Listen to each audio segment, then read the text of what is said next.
With me playing Halo for the last year, it was time for me to prove to you all that my skills didn't just lie in beating Halo 1 Legendary as a Marine, or committing GBH to my computer. And what better way to get myself into a white padded room by stepping into the world of Fallout 4 survival difficulty.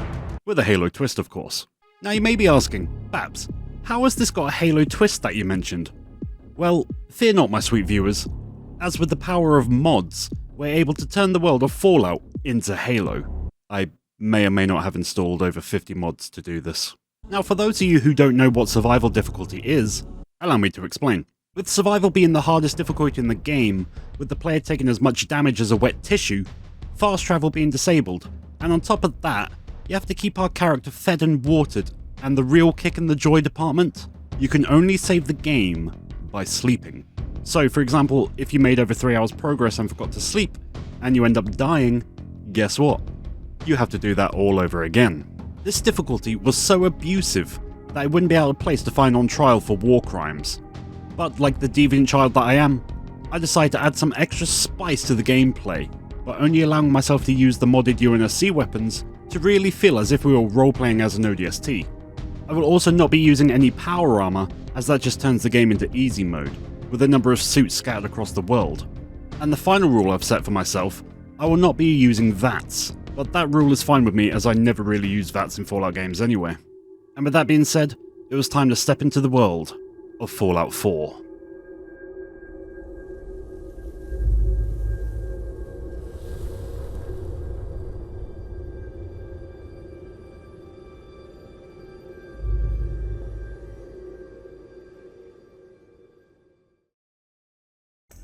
Our story begins with our ODST Jimbo while he's at home with his loving wife and child, when there is a knock at the door from a salesman asking me about my car's extended warranty.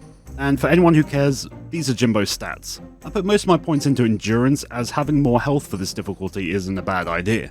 Anyway, after slamming the door in the salesman's face, we get informed by Lord Hood that the Covenant are about to nuke Earth. So we say goodbye to our robot butler and then begin to make a run towards the vault entrance, leaving our wife behind. I also decided to play this in third person, as I normally play Fallout in first person, so this would add a little bit of an extra challenge for me. After watching the Covenant destroy Earth, we hop into the cryopod and watch my wife get shot. Headshot. And then begin to make our escape. As Jimbo begins to make his way out of the vault, we discover that the flood infection forms have breached the vault. So I begin to show these infection forms some UNSC knuckle sandwiches. While making our escape, I notice 2 dead-only field technicians and steal their wallets. As we exit the vault, we make a run straight for the weapons workbench and begin modifying our pistol. I changed the ammo type to .44 Magnum rounds, as with a few mods I have installed, the ammo I need is going to be fairly common.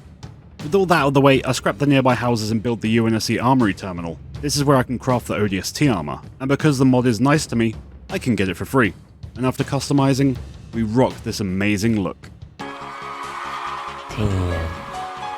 We then have a little chat with Codsworth, informing us that we've been a frozen popsicle for the last 200 years. Once me and Codsworth do some bug extermination, I then begin to spend the next hour scrapping everything in Sanctuary and building myself a nice little house. Once I was happy with my house, we took a little power nap before making our way towards Concord. Along the way, we pet a lone dog and then take him with us. While in Concord, we help out a UNSC Marine take out some elites that were giving him a spot of bother, and our good boy hands us an assault rifle. Yeah, boy. Now, the elites inside the museum weren't that much trouble, and not long after that we have a brief chat with Sergeant Garvey and agree to help him. On the roof we take out some more elites and then make our way down to deal with the Deathclaw. But luckily the nearby car exploded, yeeting the Deathclaw into a nearby building, and I think the elites must have finished it off, as I never saw it again. I then spent the next 10 minutes looting all the bodies and storing everything in this tiny drawer. I will sell that later. Sergeant Garvey then thanked us for helping, and I agreed to meet him back at Sanctuary, but first I had more important matters, like selling everything I can to Carla, robbing her of all her caps. Tee-hee. Back at Sanctuary, I asked Codsworth if he wants to come on an adventure with me to get our kid back. Now the reason I'm taking Codsworth is mainly because he doesn't need to be stimmed to be revived. Instead, he does a Windows reboot and he's good to go. And while on survival difficulty, most of your companions need a stim pack to get back up, or else they'll respawn elsewhere. And those stim packs are mine, no one else's. We end up chatting with Preston some more and agree to help him with his settlement quests for now. I don't plan on siding with the UNSC men for this run, but right now, I need the experience so I can get to level 13 for the gun nut perk level 2. So for now, it's settlement quest time. Along the way we clear out more elite trogs at a nearby satellite, just so I can take a nap on their dirty mattress. However, when I awoke, none other than the Master Chief was stood there watching me sleep. Hi, how are you? What in the rhubarb and crumble with a bit of custard does the Master Chief think he's doing? I almost shat myself. He was just stood there watching a man take a nap like my local stalker. But, I mean, whatever he does to pass the time, I guess. Anyway, with Chief and Codsworth now tagging along, Jimbo begins to clear out the inside of the satellite. Now, I would like to say I did this first try, but I clearly underestimated how quickly you actually die on this difficulty. Realising that I don't last longer than a stray pube in a soup, I realised going in guns blazing wasn't going to work, and I needed to have an IQ above crusty socks. Fuck! It did, however, take me a further 4 more deaths before we were able to clear out this room filled with these pillocks, and then take the locket from this box that I came here for. That will be coming in handy later. Even though I said I wouldn't be siding with the Minutemen, I still plan to claim as many settlements as I can, so that way I've always got a bed nearby. And if you're like me whenever you play Fallout, you spam save every 5 seconds, so having a place to save nearby is not a bad thing. Arriving at 10 Pines Bluff, we talked to the people there and agreed to help with their elite problem. The elites outside the Cavega plant weren't really a match for my silent pistol, and neither were the ones inside, as the chief decided to charge in and attack everyone while I was trying to be stealthy, and that resulted in me getting thrown into the next room by a plasma grenade. One respawn later, we finally managed to clear out all the elites inside with less plasma grenades this time. With all the elites now dead, we return to 10 Pines, report our good work, and then begin to make our way back to Sanctuary to hand in the quest. I tell you now, not being able to fast travel in this game is a real drag. Instead, I feel like I'm bouncing around the Commonwealth like some hyperactive ping pong ball. But before returning to Sanctuary, we give Mr. Abernathy back his locket, giving me yet another settlement I can use as a bed. Talking to Sergeant Garvey again, he ends up promoting us to General Jimbo. To be honest, it's about time Jimbo got a promotion. This opens up us being able to trade with him, and I find out that Preston is holding out on me by having a battle rifle on his person. You have something I want. You may think you have some idea what you are in possession of, but you do not.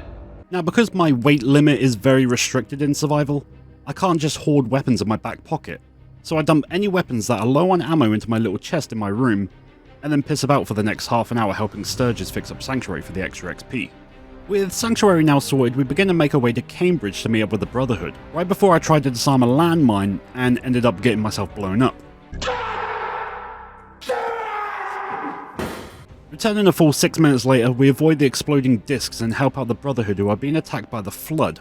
Now, this defense was nothing too difficult, even though I quickly found out that a knife does bugger all to the Flood, so there goes my plan to save ammo. I speak with Spartan Dance and agree to help him and his fellow Brotherhood of Spartans on their mission to retrieve a MacGuffin, but not before I raided the police station and slept in one of their sleeping bags. We follow Spartan Dance to ArcJet Systems. Nothing really happened along the way, apart from being attacked by some wild dogs, but that really doesn't count. Inside, Dance informs us about the Institute synths may be in the building, and sure enough, as soon as we open this door, the synths attack. But using the hide behind a desk tactic, we were able to deal with them with no real problem. With the synths dealt with, Jimbo and Dance head deeper into ArcJet, and down a long shaft to turn on the power. After failing more times than I like to admit at this hack, we are attacked once again by the synths. Instead of fighting them, we just cook them to well done, along with Dance. But don't worry, I'm sure he's fine.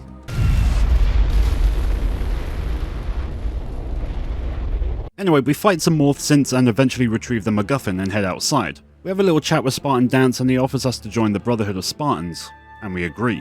He then tells us to meet him back at the police station for more orders, but with this being Fallout, I had a lot of loot to sell and rob people of all their caps, right after I get chased out of this town by the Flood.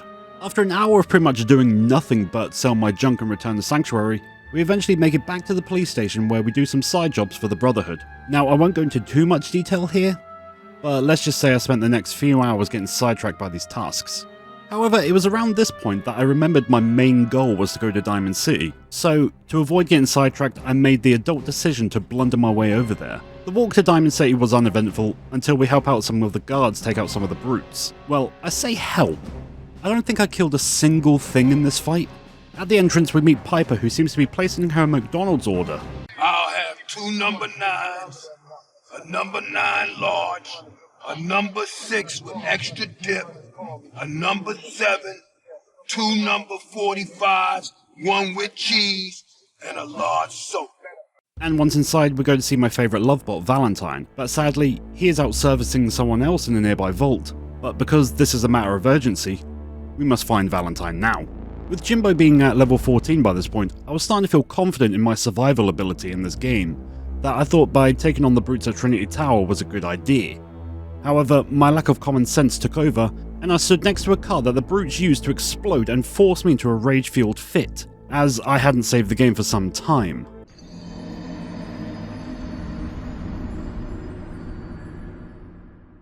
After reincarnating, we managed to avoid Trinity Tower completely, and we come across Swan's Pond, and the entrance to the Park Street station. Now, down in the subway was full of triggermen trogs, hell-bent on filling my fragile ODST's body with bullets, while also trying to batter me to death. Pretty much your average experience on the London Underground, really. A few deaths later, and we were eventually able to deal with these numpties and come across the entrance to the Vault 114. And because we have a super secret password, we were able to gain entry. I'm not really sure where the chief got the plasma turret, but the man was on a rampage against all these triggermen. He was just out for blood. And for some reason, the chief held onto this turret for the rest of the game. So I guess that's a good thing, as more firepower on my side. Sometime later, we managed to free the sex bot that is Valentine from being held hostage by these knuckleheads, who I think were taking turns with him. But with him now free, we just had to fight our way out of the vault, and I'll say now, this was no easy task. As I'm not sure why, but I just kept dying during this escape part, mainly to this guy who was camping in a corner with a pistol. And because I couldn't save in a bed, I had to do the whole damn thing all over again. Returning to that point where we kept dying a full half an hour later, I was eventually able to deal with all these trogs down here and sleep in a bed. Well, I say I did it. The chief did all the work and I took all the credit. But literally 10 seconds later, after having our nap, I was gunned down in an instant.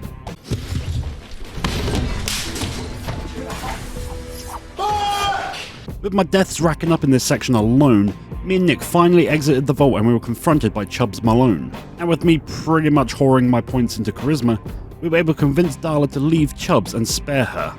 And I was able to talk our way out of a gunfight, and me and Fembot Nick made our run for the exit. Bye, have a great time! We agreed to follow Nick back to Diamond City.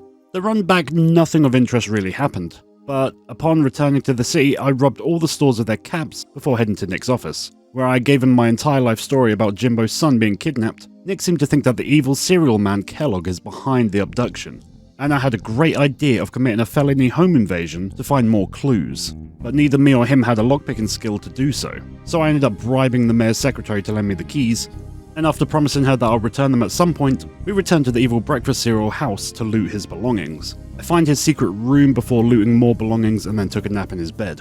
As we leave the house, we give everyone's favourite good boy some of the breakfast cereal's underpants to sniff, and we were off on an adventure to find this nerd. Now, the Wasteland is a very dangerous place with all sorts of creatures roaming about, and it was here where we got to witness the rarest one of them all, the breakdancing car. Never in all my life have I seen such a sight. I could have stood there all day watching this majestic creature, but sadly we can't get distracted as we need to get to Fort Hagen. Once we get to the fort, we must sadly say goodbye to our good boy, and we make our way inside. Once inside, we are greeted by more Institute sex bots, and we make good use of the assault rifle's limited ammo right before being shot in the back by this dirty camper. All because I'm that brain dead I forget to check my corners. Roughly 20 minutes later, and with one more death added to my ever-growing number of deaths, we managed to clear out the fort and take the elevator down to the basement, where Mr. Rice Krispies was waiting for us. Now, this fight wasn't really that difficult. In fact, I'll play the whole fight just so you can see how easy this was. In 100 years, when I finally die, I only hope I go to hell, so I can kill you all over again, you piece of shit.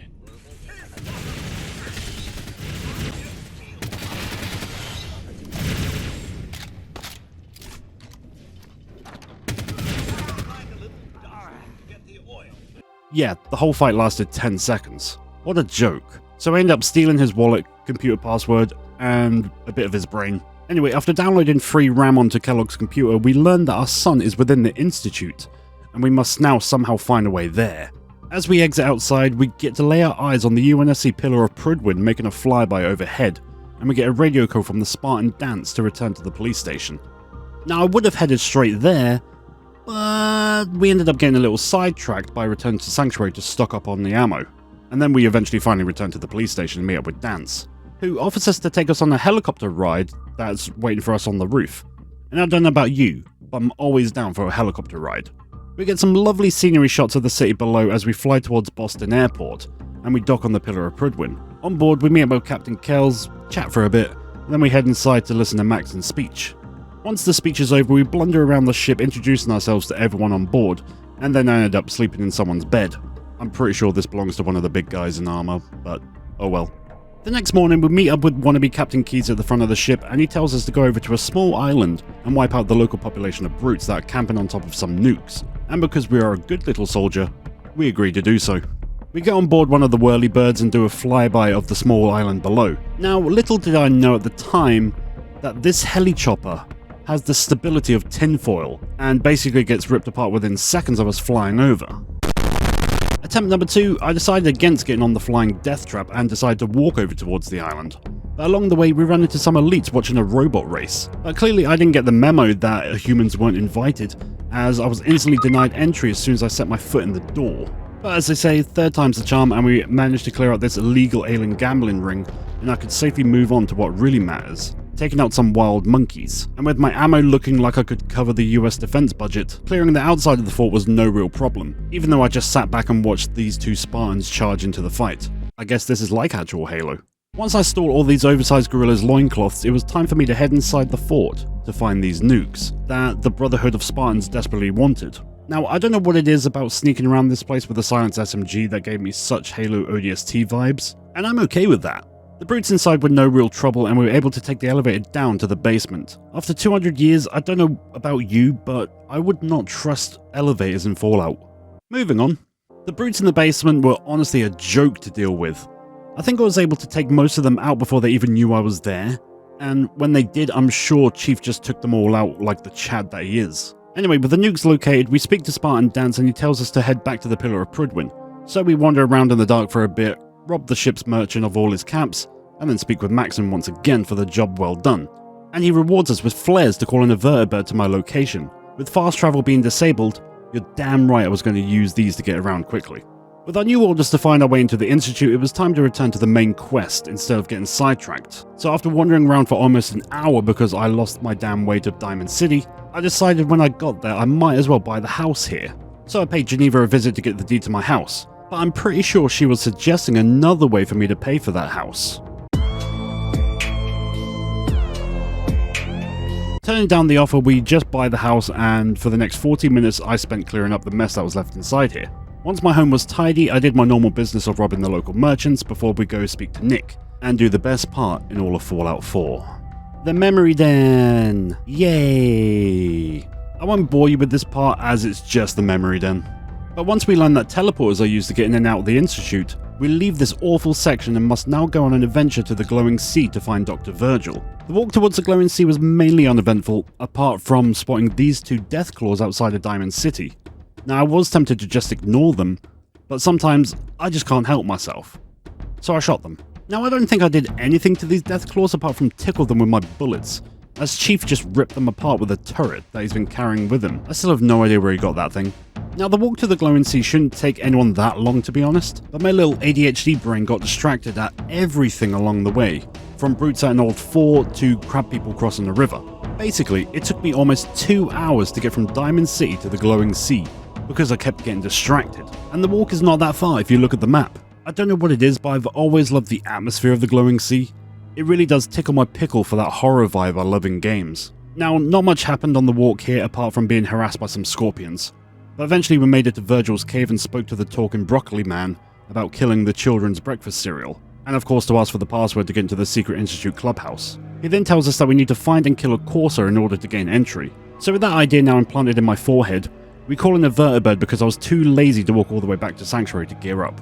Honestly, I should just move my stuff to Diamond City, but that thought did not cross my mind during this playthrough. Back at Sanctuary, we cook up the food that was in my backpack this whole time and take a nap before setting off on an adventure to find this courser.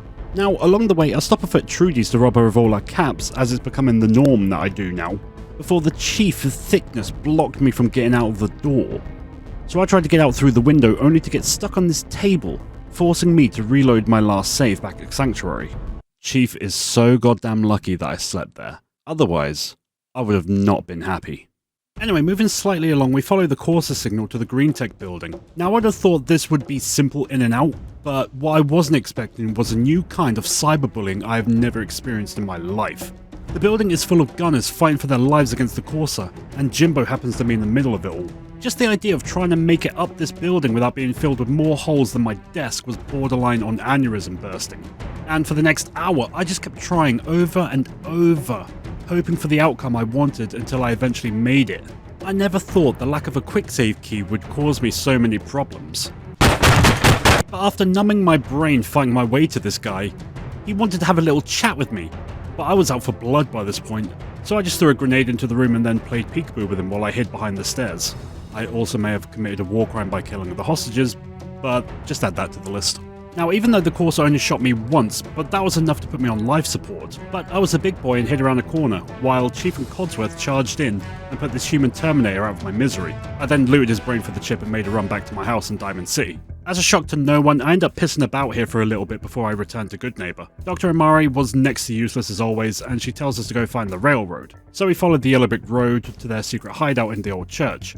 And I don't think anyone would want to come here, as it seems to be protected by the flood. But anyway, we find the entrance to their super secret hideout of the railroad and guess their password. Someone should really tell them not to have their password as the same as their username. We meet with the leader and she's a little bit hostile towards Jimbo, but don't worry, Jimbo will get his own back at them soon. Jimbo manages to convince him that they're here to get the brain chip decoded, so we stand around like a pleb waiting for this dunce in a hat to do his thing.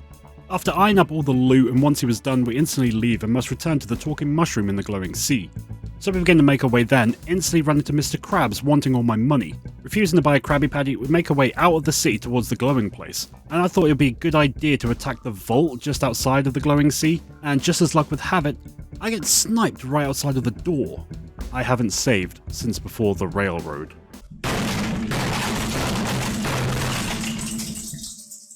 You can imagine my joy at redoing all this. Upon leaving the railroad for the second time, I couldn't be bothered to run all the way back to the glowing sea, so I called in my personal vertibird to take me to Virgil's cave. We have a small chat with Shrek, who hands us the plans to build a teleporter so we can enter the institute. With the plans now in our back pocket, we begin to make our way back to the airfield, but first, we take a nap in this random farmer's house.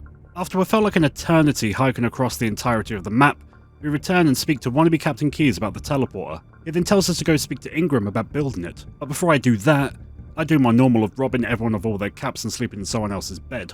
We managed to build some parts that we need for the teleporter, but in order to finish it, we're going to need a shopping list of parts that we need in order to finish our work. So we call on our vertibird taxi service and fly over the federal ration stockpile, where the elites who had taken over weren't too kind about me visiting them. Once the entrance was clear, we head inside, only for my arm to instantly be removed from my body by a tripwire.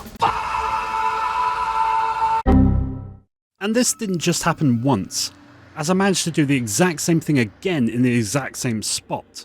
I guess my short-term memory let me down here, or I'm just trash at the game.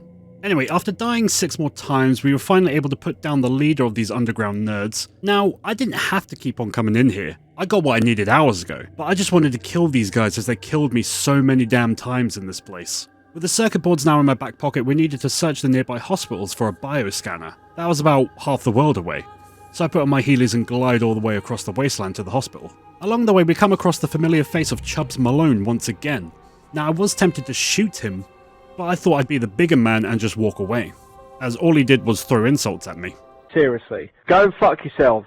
Moving slightly along, with the hospital now in my eyesight, we also noticed some giant apes on patrol with my brand new sniper. I thought I'd give it a test run.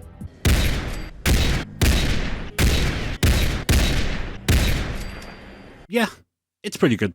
Not much really happened inside the hospital except me getting lost in this place. But good news, once I was able to find what I needed to find, I was able to leave this place fairly easy. Arriving back at the airport, we finish building the teleporter and we speak to wannabe Keyes once again, and he tells us to find Dr. Lee and bring her back to the Brotherhood so the Iron Giant project can be finished. So we agree and get zapped right inside.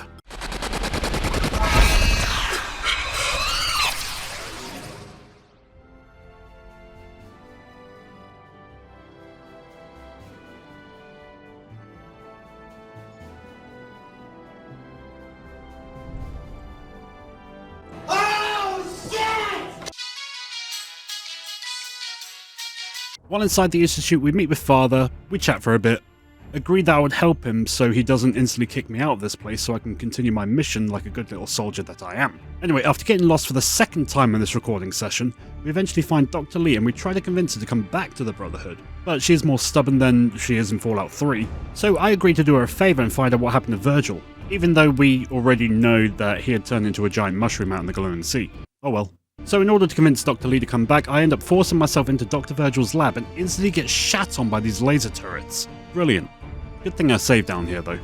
After a call to my therapist and around 2 days later, we were back. We managed to make it to Virgil's lab and find what we needed to convince Dr. Lee about what happened to her mushroom friend. Oh, and I managed to find the cure for Shrek's condition. He also wanted that for some reason. We hand over the evidence to Dr. Lee and she agrees to come back to the Brotherhood to help us put Ultron back together. So we return to the surface world to continue whatever it is we were doing. What were we doing?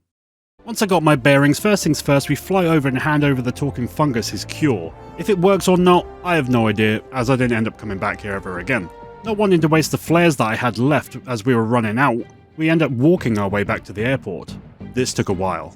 Once we return, we end up chatting to a few people before being told to run around the wasteland once again, looking for 4 high-powered magnets, so we can build the joints for our Mr. Robot. So, for the next hour, we were just wandering around looking for the parts that I needed. And once the joints were built, Jimbo was sent on another fetch quest back to the glowing sea to find some nukes so our robot can be better than yours.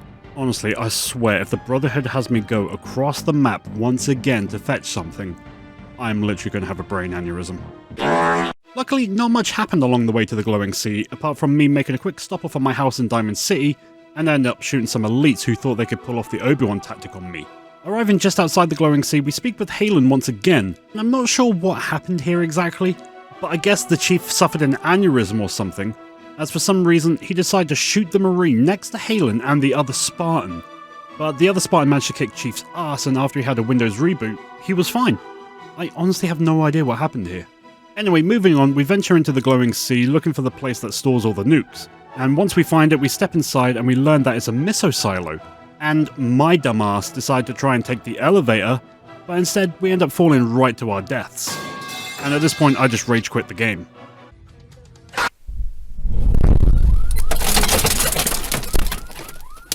Once my blood pressure had returned to normal levels, we returned to the game a few days later, and I avoid the elevator of death this time and decide to take the stairs, resulting in less broken legs. We fight our way through some flood and eventually find the nukes we were looking for and mark them for recovery. Using our only fast travel remaining, we fly back to the airport and speak with Ingram once more, and we activate the Iron Giant to make sure he doesn't blow a fuse or something.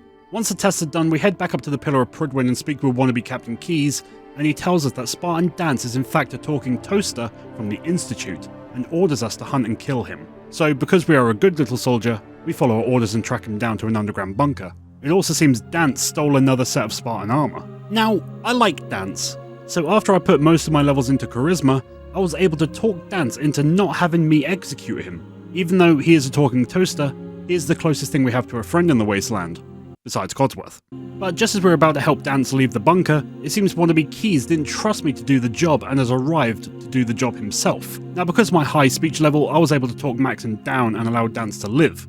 But while in mid-conversation, a random Mr. Gutsy decided to attack us. What is with this game and people attacking me while I'm mid-conversation? Anyway, return to the Brotherhood sometime later, we speak with Maxon who promotes us once again for a job well done. Even though I disobeyed orders, but I'm not questioning things. We're then given the task to take out the railroad, and I don't have a problem with that considering I don't really like them to begin with.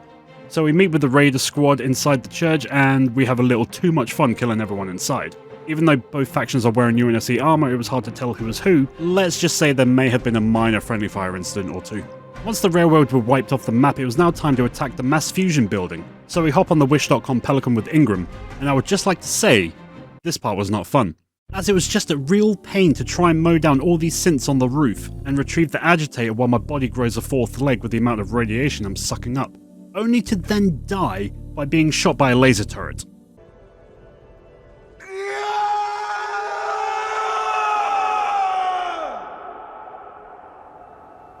I died in this building 6 more times after this. And because of the lack of beds, I had to sit through this entire vertibird section and fight my way down to the building each and every time. Once I'd suffered a brain hemorrhage after replaying this section so many times, we were eventually able to make it out of the building alive, and because I was paranoid about having to do all this all over again, We quickly made a run back to Diamond City, where upon entering I found an injured guard who tells me that the mayor is in fact a talking toaster, so because I'm a soldier of the Brotherhood and we hate robots, it is my duty to put him out of his misery. A few bullets of justice later and the mayor was taken care of. With all my work done here, we return to the airport where the Megatron is ready to attack the Institute, so we end up following him halfway across the city, taking out any robots trying to stop us. Now this mini holdout at the CIT building felt so Halo to me, with all of these Marines and Spartans trying to defend a giant robot. I don't know, it just felt right to me. Anyway, after the holdout was finished, we made our way inside the Institute where we fight our way through some more talking toasters, and the Brotherhood showed no mercy as we just completely take out anyone, making sure this place does not make another toaster again. Once all the fighting was finished, Jimbo then faced his father one more time. It turns out he is actually our true son, but I'm not gonna lie, I completely forgot about that plotline until now, so we just end up shooting father in the head, and then download all of his porn off his computer. Now this video is long as it is, so I'll skip past the final fight as we plant the bomb on the reactor, and just as we teleport to the top of some random building where I get to press a big red button, and we watch in awe as the Institute is wiped off the map. And with that, we had beaten Fallout 4 on survival difficulty, as an ODST. I'd honestly forgotten how much fun playing Fallout 4 was, and playing it with over 50 Halo mods really changed up the game for me. It honestly felt like I was playing a Halo spin-off half of the time. The total playtime was over 24 hours in game, and most of that was just me running around the wasteland and doing it again because I had forgotten to save. And I thought I was going to hate survival difficulty, but now I think this is the only way I can play Fallout from now on. It was just so much fun to me. I do have other ideas for character-based runs in Fallout, so let me know if you'd like to see those. Now before we end this video, I'd just like to give a quick shout out to our channel members. If you would like to become a member, then click that join button on my channel page. It's entirely up to you if you do or not, it's completely optional. Now with Fallout 4 on survival difficulty as an ODST complete, I'm off to question my life choices once again. If you enjoyed this carnage, you're part of the problem, but I appreciate you for it. If you can, do the usual button pressing rituals. If you're still here, you deserve a medal, or therapy. Either way, thanks for watching.